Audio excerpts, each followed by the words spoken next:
to buy a weapon, or a red flag law, something that's short of like an assault weapons ban or even universal background checks.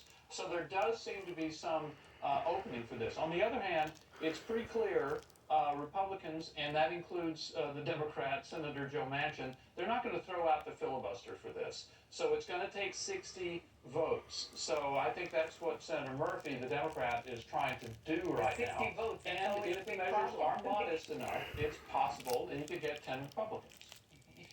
Well, what would it take? Modest, what does that mean?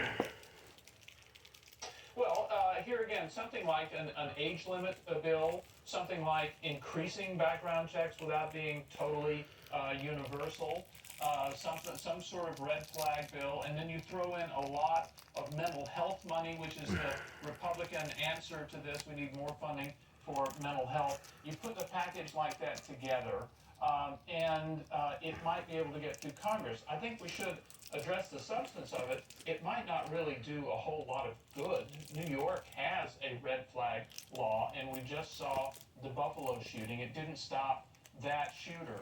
So these things are not going to solve the problem, but they might make some progress, and they might get 10 Republicans to go along with Democrats on that. I don't understand why it's so difficult, to be honest with you. I don't care what, if you're a Democrat or a Republican. You've got people being slaughtered in classrooms, in a grocery store, on a regular day. I don't understand. If I could address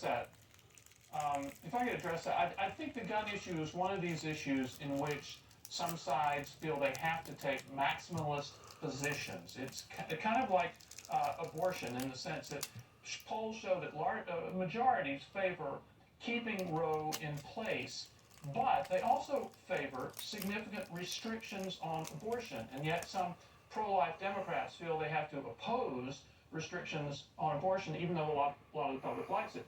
In the gun matter, you have pretty high polling for some of these gun control measures, and yet there are Republicans who have to take a maximalist position and oppose those gun control measures because they feel they're a nose under the tent or slippery slope and will lead to more. So I think that's what leads to these deadlocks on these issues. But you know, the killers in Uvalde and in Buffalo, they didn't use handguns. They used AR-15 style semi-automatic rifles. So does being pro-life of children in schools, pro-life of people in grocery stores, mean they, whoever they are trying to take all guns away from everybody? I mean, isn't there a place to start, perhaps maybe even reinstating the ban on assault weapons? Could that be a jumping off point for sensible gun reform that can hopefully just curtail all this senseless bloodshed that we're seeing here in America?